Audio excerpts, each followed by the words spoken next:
ہم وہی کہیں گے جو ہمارا دین ہم کو بتاتا ہے. عمل کرو تو تمہارا بھلا ہے، نہیں کوئی عمل کرے تو نقصان ہمارا نہیں ہے، اسی کا نقصان. بسم اللہ الرحمن الرحیم. نحمده ونصلي على رسوله الكريم، اما بعد فاعوذ باللہ من الشیطان الرجیم. بسم اللہ الرحمن الرحیم. ولا تحسبن الذين قتلوا في سبيل الله امواتا بل احیاء عند ربهم يرزقون. صدق اللہ العظیم. السلام علیکم ورحمۃ اللہ وبرکاتہ. بارگاہ رسالت مآب صلی اللہ علیہ وسلم میں درود پاک کا نذرانہ پیش کر لیں. اللہم صلی علی سیدنا و مولانا محمد وبارک وسلم صلاۃ و سلاما علیک یا رسول اللہ صلی اللہ تعالی علیہ وسلم. جنگ احد میں 70 صحابہ کرام رضی اللہ تعالی عنہم نے جام شہادت نوش فرمایا، جن میں سے 4 مہاجر صحابہ تھے اور 66 انصار صحابہ تھے. 30 کی تعداد میں کفار بھی نہایت ذلت کے ساتھ مارے گئے. اس وقت مسلمانوں کی مفلسی کا یہ عالم تھا کہ ان شہدائے کرام رضی اللہ عنہم کے کفن کے لیے کپڑا بھی نہیں تھا. خود حضرت مصعب ابن عمیر رضی اللہ عنہ کا یہ حال تھا کہ شہادت کے وقت ان کے بدن پر صرف ایک اتنی بڑی کملی تھی کہ ان کی لاش کو قبر میں لٹانے کے بعد اگر ان کا سر ڈھانپا جاتا تھا تو پاؤں کھل جاتے تھے، اور اگر پاؤں کو چھپایا جاتا تھا تو سر کھل جاتا تھا.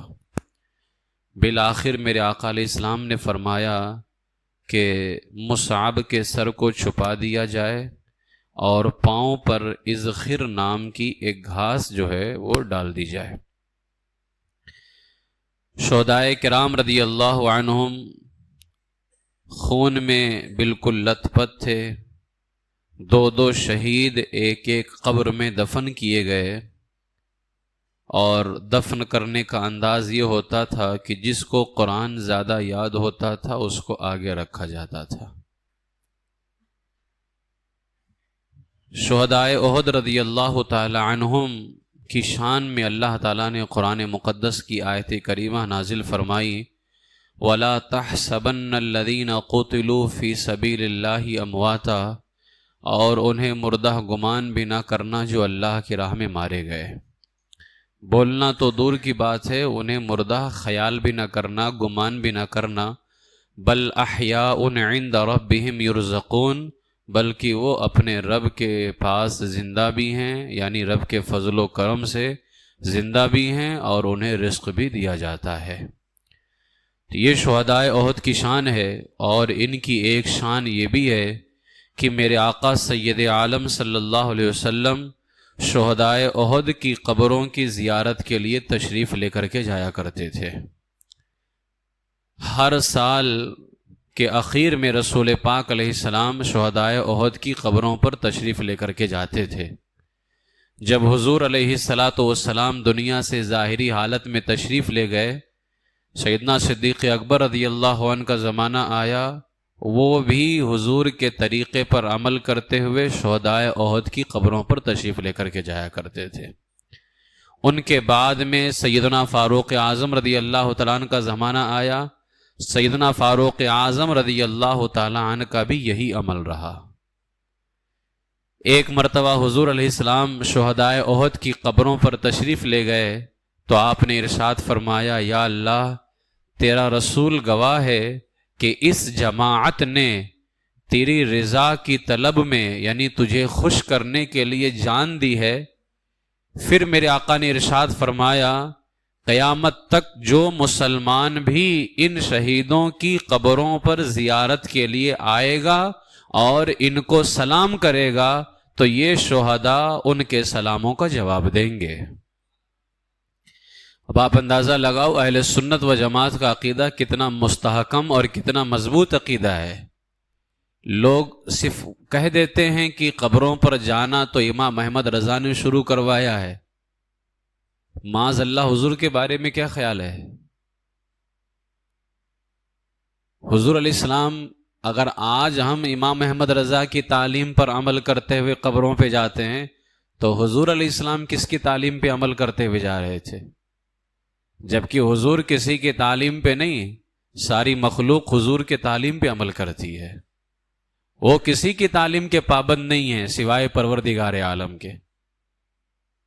میرے آقا علیہ السلام تشریف لے کر کے جایا کرتے تھے، اور پھر کیا ارشاد فرمایا؟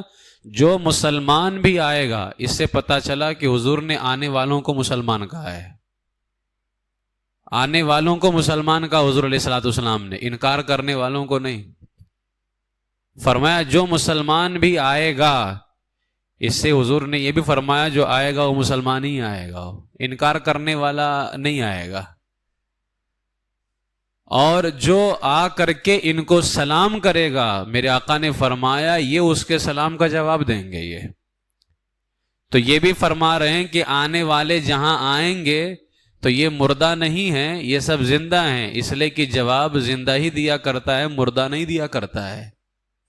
یہ سب تعلیمات امام احمد رضا کی نہیں ہیں، یہ تعلیم امام الانبیاء کی تعلیمات ہیں. نبیوں کے امام، رسولوں کے سردار ہمارے آقا صلی اللہ علیہ وسلم کی تعلیمات ہیں. یہ شیخ عبدالحق محدث دہلوی رحمۃ اللہ تعالی علیہ ارشاد فرماتے ہیں کہ جو شہدائے احد کی قبروں کے پاس سے گزرے اور سلام کرے تو قیامت تک یہ شہداء سلام کرنے والوں کے سلام کا جواب دیتے رہیں گے. یہ اور بارہا سیدنا امیر حمزہ رضی اللہ تعالیٰ عنہ کی قبر مبارک سے سلام کے جواب کی آواز بھی سنائی ہے. سلام کے جواب کی آواز آئی ہے بارہا. خود حضرت فاطمہ خزاعیہ رضی اللہ تعالی عنہا کا بیان ہے کہ میں ایک دن احد کے میدان سے گزر رہی تھی. حضرت حمزہ رضی اللہ عنہ کی قبر کے پاس پہنچ کر میں نے عرض کیا کہ السلام علیکہ یا عم رسول اللہ، اے اللہ کے رسول صلی اللہ علیہ وسلم کے چچا آپ پر سلام ہو.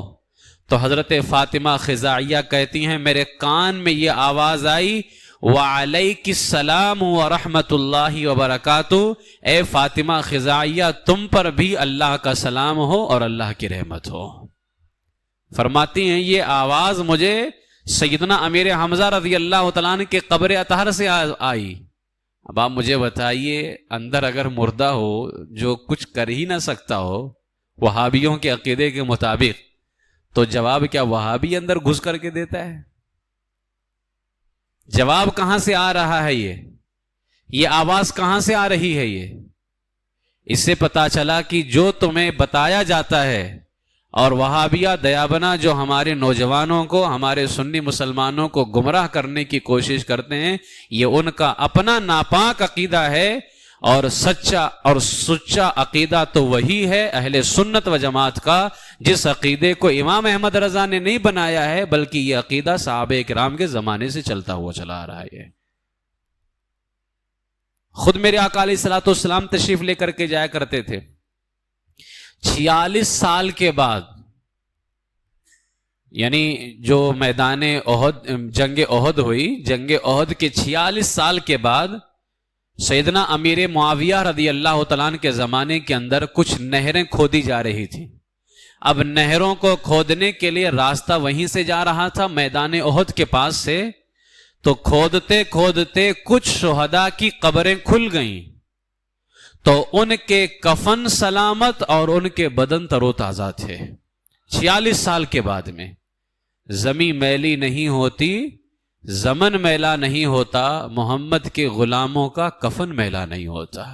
اور پھر یہ تو وہ غلام تھے جو صف اول کے غلام ہیں، پہلی صف کے غلام ہیں. یہ آج کل کے غلاموں کی اللہ تعالیٰ حفاظت فرماتا ہے، تو پھر یہ تو سارے غلاموں کے سردار ہیں. یہ فرمایا ان کے کفن سلامت اور بدن تر و تازہ تھے.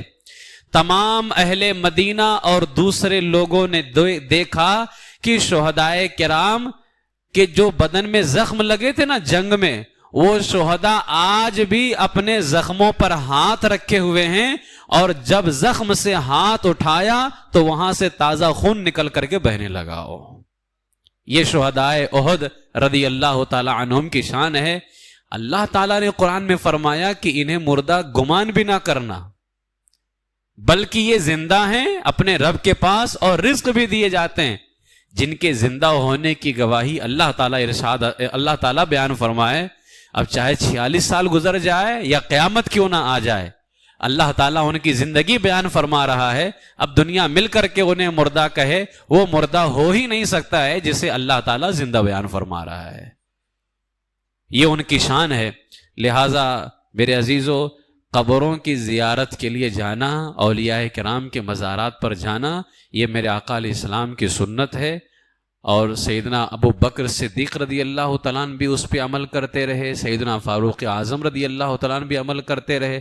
پوری امت جو صحیح معنوں میں رسول پاک کی غلام تھی، امت مسلمہ، وہ آج تک اس مسئلے پہ عمل کرتی رہی۔ 14ویں صدی کے اندر وہابیہ جماعت پیدا ہوئی، اور اس نے معاذ اللہ رب العالمین اس کو شرک بتایا، اس کو حرام بتایا، اس کو بدعت قرار دیا، اور رسول پاک علیہ السلام کے سچے غلاموں پر ناجائز ہونے، ان کے شرک، مشرک اور بدعتی ہونے کا جو ہے فتویٰ لگایا۔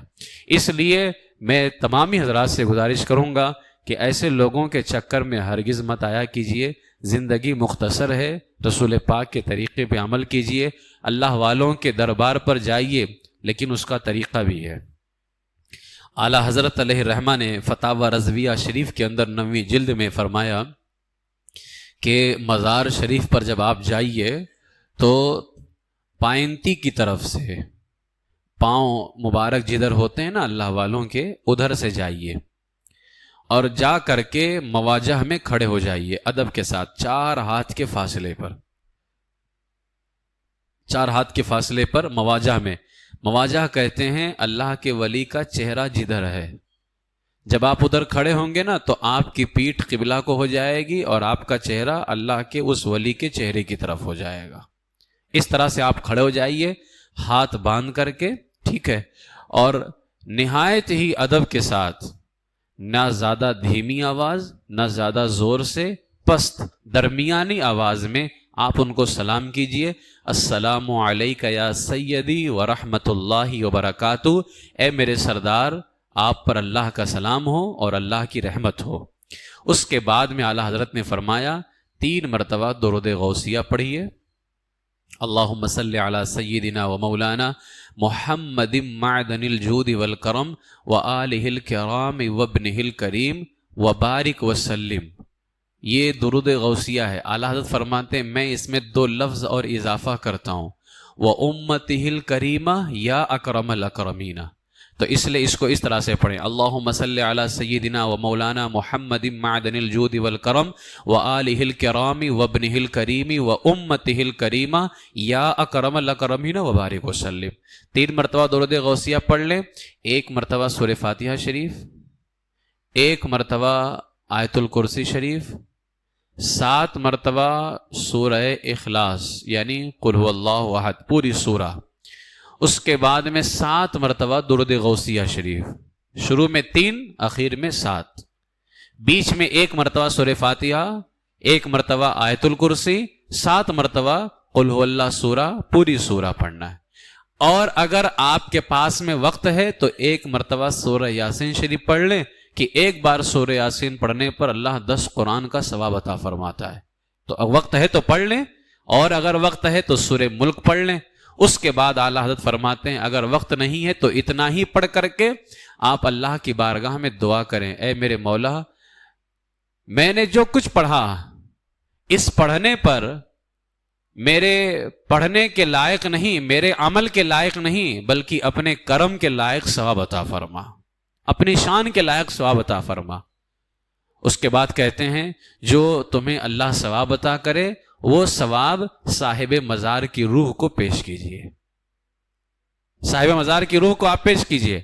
اس کے بعد میں فرماتے ہیں جو بھی آپ کے جائز مطلب شرعی مطلب ہیں وہ اللہ کی بارگاہ کے اندر پیش کیجئے اور صاحب مزار کی روح کو اللہ کی بارگاہ میں وسیلہ بنائیے کہ اے میرے مولا میں تیری بارگاہ میں گزارش کرتا ہوں اپنے اس محبوب کے صدقے میرے اس کام کو پورا فرما دے، اپنے اس خاص بندے کے صدقے میری پریشانی کو دور فرما دے۔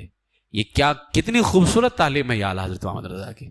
پھر فرماتے ہیں بس نہ مزار کو اب ہاتھ لگائے، نہ بوسہ دے، نہ چومے، مزار کو نہ ہاتھ لگائے نہ بوسہ دے۔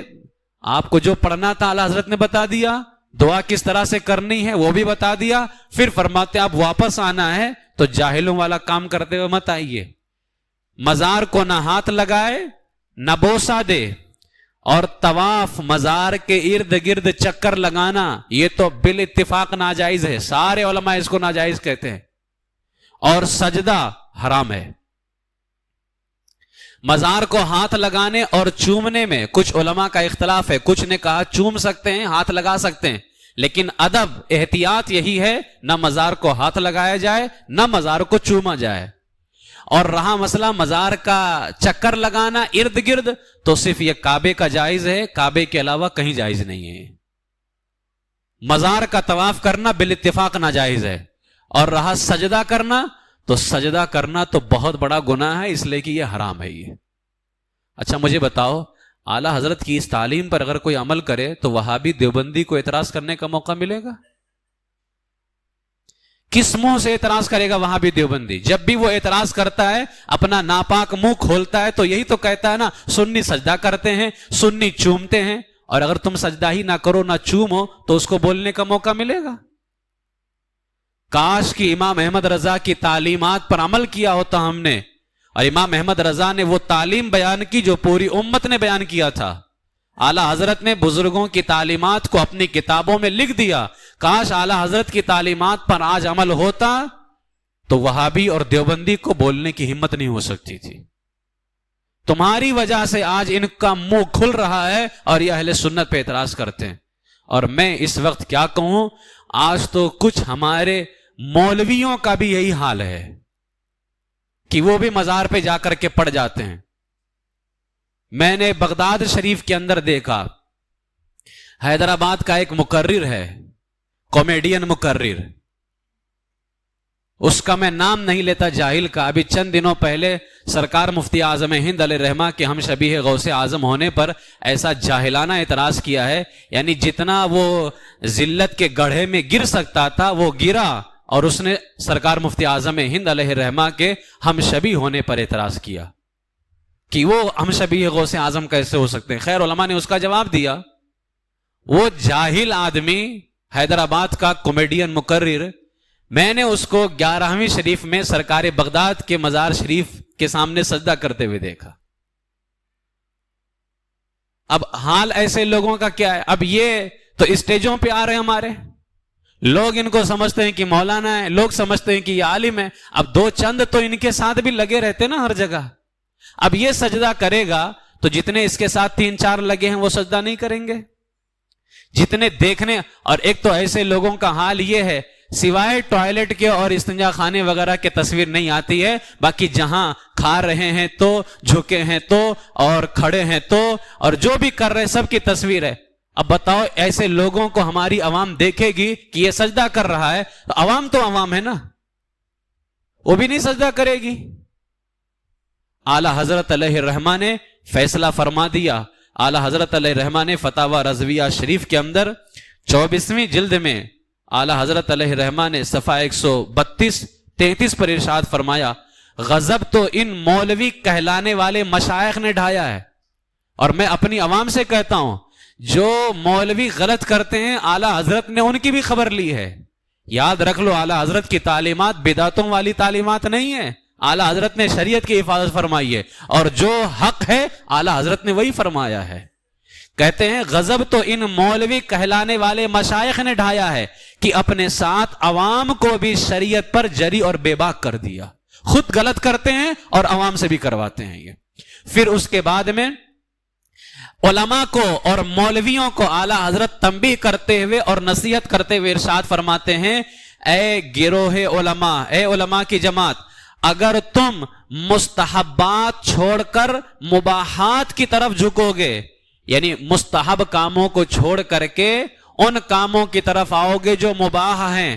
مستحب کام کس کو کہتے ہیں؟ اگر کرو گے تو ثواب ملے گا، نہیں کرو گے تو گناہ نہیں ہے. اور مباح کام کہتے ہیں کرو تو ثواب بھی نہیں ہے، نہ کرو تو گناہ بھی نہیں ہے. تو مباح کے مقابلے میں مستحب زیادہ بہتر ہے کہ کرو تو ثواب تو کم سے کم ملے. تو ایسا کام کرو کہ عوام بھی کرے تو اس کو ثواب ملے. تو اعلیٰ فرماتے ہیں اگر تم مستحبات چھوڑ کر مباحات کی طرف جھکو گے، عوام مکروہات کریں گی، عوام مکروہات پر گریں گے. اور اگر تم مکروہ کرو گے، عوام حرام میں پڑیں گے. اور اگر تم حرام کے مرتکب ہوگے، عوام کفر میں مبتلا ہوں گے. اگر تم مزاروں پہ سجدہ کرو گے تو عوام کیا کرے گی؟ پھر مزاروں پہ سجدہ کرنا حرام ہے. لہذا اگر پڑھے لکھے، جبکہ یہ عالم نہیں ہے، یہ بالکل عالم نہیں ہے یہ، اس لیے کہ عالم کی جو تعریف ہے وہ اعلیٰ حضرت کے مطابق اگر دیکھی جائے فتاوی رضویہ شریف کی روشنی میں تو بالکل الگ ہے وہ. اور جو علماء ہوتے ہیں نا، اب یہ آج کل کے چند پڑھے لکھے، اور اصل میں آج کل مولانا کون ہے؟ صافہ باندھ لیا، جبہ پہن لیا، 2-4 بیان کر دیا، وہ حضرت علامہ ہو گیا ہو. ایسے کو حضرت علامہ نہیں کہتے ہیں. شریعت کے مسئلے جانے، فقہ کیا ہے، دین کیا ہے، اور دین میں کیا چیزیں ناجائز ہیں، کیا چیزیں حرام ہیں. ہمیں اپنے کردار کے اندر، اپنے عمل کے اندر کون سی ایسی چیزیں پیدا کرنی ہیں تاکہ اگر عوام اس پر عمل کرے تو کم سے کم وہ گمراہ نہ ہو. اس لیے کہ عوام جب دیکھتی ہے کہ یار حضرت کر رہے ہیں تو عوام بھی کرنے لگ جاتی ہے. اس لیے علماء کو اعلیٰ حضرت نے تنبیہ کرتے ہوئے کہا اگر تم حرام کام کرو گے تو عوام کفر کے اندر مبتلا ہو جائے گی. اس لیے تم حرام کام نہ کرو تاکہ عوام بچی رہے. یہ امام احمد رضا کی فکر تھی. کس قدر اعلیٰ حضرت علیہ رحمہ کی فکر تھی عوام کو بچانے کی.